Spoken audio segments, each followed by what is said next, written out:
আপনারা ইতিমধ্যেই সকলেই দেখেছেন ইসরায়েলি প্রধানমন্ত্রী বেঞ্জামিন নেতানিয়াহু জাতিপুঞ্জের সভায় বক্তব্য দিতে এসে কিভাবে অপমানিত হয়েছেন। ঠিক ঘরের মধ্যে যখন তিনি অপমানিত হচ্ছেন তখন বাইরের পরিবেশে ঠিক কেমন ছিল সেই বিষয়ে এবং তার যাত্রার আগাগোড়া তিনি আমেরিকা তার বন্ধুর দেশে এসে কিভাবে অপমানিত হলেন, বিধ্বস্ত হলেন, সেই বিষয়ে আমাদের আজকের এই ভিডিও প্রতিবেদন।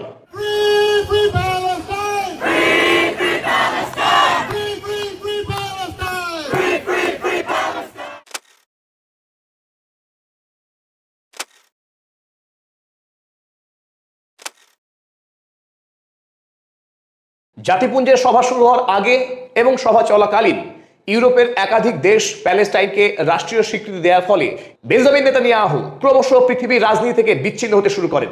যদিও নেতানিয়াহু পশ্চিমের রাষ্ট্রগুলোকে কড়া হুঁশিয়ারি দিয়েছিল, তার বুকের মধ্যে ক্রমশ ভয় জমা হচ্ছিল।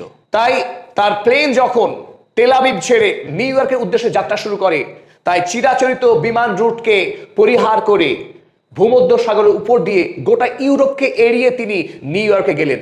একরকম চোরের মতো আত্মগোপন করে বেঞ্জামিন নেতানিয়াহুকে নিউ ইয়র্ক পৌঁছাতে হলো। কেন এই পলায়ন, কেন এই আত্মগোপন?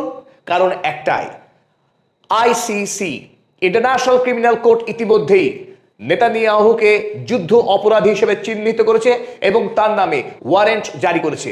অর্থাৎ তার প্লেন যদি ফ্রান্স হয়ে উড়ে যেত তাকে বন্দি করতে পারত ইউরোপের রাষ্ট্রগুলো। তাই অ্যারেস্ট হওয়ার ভয়ে তিনি এই 11 ঘন্টার বিমান যাত্রা ছেড়ে 13 ঘন্টার দীর্ঘ বিমান যাত্রা করে নিউ ইয়র্কে পৌঁছলেন। কিন্তু নিউ ইয়র্ক পৌঁছেও তার সময় মোটেই ভালো কাটেনি। 26 তারিখ নিউ ইয়র্ক পৌঁছেই তিনি একটা ক্যাম্পেইন শুরু করলেন, রিমেম্বার অক্টোবর 7। এই বলে গোটা নিউ ইয়র্ক শহর তিনি ডিজিটাল বোর্ড আর ডিজিটাল ট্র্যাক দিয়ে সাজিয়ে দিয়েছিলেন, যাতে করে সারা পৃথিবীর সামনে তিনি তুলে ধরতে পারেন প্যালেস্টাইনে যে গণহত্যা তিনি চালাচ্ছেন সেটা আইনত বৈধ। কিন্তু আশ্চর্য বিষয় এই যে বেঞ্জামিন নেতানিয়াহু প্রথম নিউ ইয়র্ক শহরে এসে সম্পূর্ণরূপে ব্যর্থ হলেন। যে শহরে পৃথিবীর মধ্যে সবচেয়ে বেশি ইহুদি মানুষের বাস, সেই শহরে এসে ইহুদিদের হয়ে প্রচারের জন্য তিনি কোনো লোকই খুঁজে পেলেন না।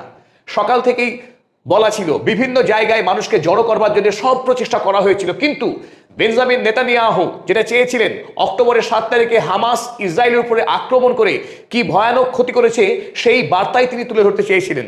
কিন্তু নিউ ইয়র্ক শহরের ইহুদিরা বরং তারা মনে করার চেষ্টা করছেন 1948 সাল থেকে 23 সালের 5 তারিখ পর্যন্ত ইসরায়েল ধারাবাহিকভাবে প্যালেস্টাইনের উপরে কি বর্বরোচিত অত্যাচার করে এসেছে এবং 2023 সালের 8ই অক্টোবর থেকে প্যালেস্টাইনের ওপরে কিভাবে গণহত্যা চালিয়ে একটা জাতিকে পুরোপুরি নিঃশেষ করে দেওয়ার যে ধ্বংসযজ্ঞ চালাচ্ছেন নেতানিয়াহু, বরং নিউ ইয়র্ক শহরের মানুষ সেটাকে স্মরণ করেছে। রিমেম্বার অক্টোবর 7 হামাসের বিরুদ্ধে প্রচার যখন ফ্লপ হলো, নেতানিয়াহু অবাক হলেন যে নিউ ইয়র্ক শহরের ইহুদিরা কোথায় এখন। আসলে নিউ ইয়র্ক শহরের ইহুদি, মুসলিম, অন্যান্য সব সম্প্রদায়ের মানুষ তখন এক হয়েছেন নেতানিয়াহুর বিরুদ্ধে প্রতিবাদের জন্য। ভোর 5টা থেকেই আমেরিকার নিউ ইয়র্ক শহরের বিভিন্ন পথ তখন আন্দোলনকারীদের দখলে চলে আসে।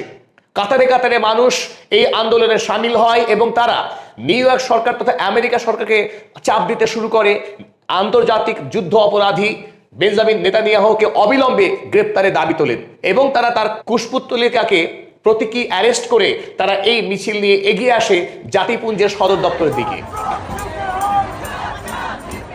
আন্দোলনকারীরা প্রত্যেকে উচ্চস্বরে এই দাবি করেন, Netanyahu, you cannot hide, we charge you with genocide.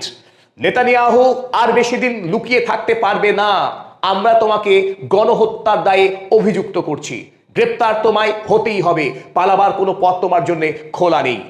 একজন আন্দোলনকারী বরং এগিয়ে এসে তিনি দাবি করলেন, নেতানিয়াহু, আগামী নভেম্বর মাসে তুমি নিউ ইয়র্ক শহরে এলে আমাদের নতুন মেয়র মামদানি তোমাকে অ্যারেস্ট করেই ছাড়বে। বেঞ্জামিন নেতানিয়াহুকে যখন পোডিয়ামে বক্তব্য দিতে আহ্বান করা হলো, তখনই শুরু হয়ে গেল পৃথিবীর বিভিন্ন দেশের প্রতিনিধিদের ওয়াকআউট করা। তারা বেঞ্জামিন নেতানিয়াহুকে তীব্র ঘৃণা প্রদর্শন করে তারা হল থেকে বেরিয়ে গেলেন। উপায় না দেখে ইসরায়েল থেকে ভাড়াটে চেয়ার লিডারদের দিয়ে হল কিছুটা ভরিয়ে 41 মিনিট ধরে বক্তব্য রাখলেন বেঞ্জামিন নেতানিয়াহু এবং এবারের বক্তব্য ছিল অত্যন্ত ম্যাড়মেড়ে। তিনি যে অত্যন্ত ভয় পেয়ে গেছেন সেটা স্পষ্ট তার চোখে মুখে, তার শরীরী ভাষায়। পুরনো সেই কাগজ তুলে তিনি দেখিয়ে বললেন, ইরানের ম্যাপ দেখিয়ে বললেন, লাল কালি দিয়ে ইরানের ম্যাপ, বললেন কার্স, অর্থাৎ ইরান নাকি সারা পৃথিবীর জন্য একটা অভিশাপ, ইসরায়েল সারা পৃথিবীর জন্য নাকি আশীর্বাদ স্বরূপ। বেঞ্জামিন নেতানিয়াহু কল্পনাও করেননি যে তার বন্ধু দেশ আমেরিকাতে এসে তাকে এইভাবে হেনস্থার শিকার হতে হবে এবং আন্তর্জাতিক বিশ্ব সহ নিউ ইয়র্ক শহরের মানুষ তাকে এই পরিমাণ ধিক্কার জানাবে। বক্তব্য সেরে যখন ম্যানহ্যাটনের হোটেলে রাত্রির জন্য বিশ্রাম নিতে গেলেন বেঞ্জামিন নেতানিয়াহু, বিশ্রাম তার জন্য সেখানে ছিল না, কারণ প্রতিবাদীরা ইতিমধ্যেই সেই হোটেলের চারিদিকে জমায়েত করে এবং জমায়েত করে তারা বেঞ্জামিন নেতানিয়াহুকে অবিলম্বে অ্যারেস্টের জোরালো দাবি তোলে। পরিস্থিতি এমন হয় যে নিউ ইয়র্ক পুলিশকে সেখানে এসে প্রায় 14 জন আন্দোলনকারীকে অ্যারেস্ট করে পরিস্থিতিকে সামাল দেওয়ার চেষ্টা করা হয়। ইসরায়েলের জায়নবাদী সরকারের ধারাবাহিক এই গণহত্যার ফলে ইতিমধ্যে মুসলিম বিশ্ব, পশ্চিমী দুনিয়া, রাশিয়া, চীন আস্তে আস্তে ঐক্যবদ্ধ হচ্ছে এবং আমেরিকা ক্রমশ এই বিশ্ব জনমতের চাপে পড়ে যাচ্ছে। আগামী দিনে দেখার যেভাবে বেঞ্জামিন নেতানিয়াহুর বিরুদ্ধে ঐক্যমত তৈরি হচ্ছে, তাতে হয়তোবা অবিলম্বেই বেঞ্জামিন নেতানিয়াহু গ্রেপ্তার হবেন যুদ্ধ অপরাধী হিসেবে এবং প্যালেস্টাইন রাষ্ট্র তার আন্তর্জাতিক স্বীকৃতি পাবে।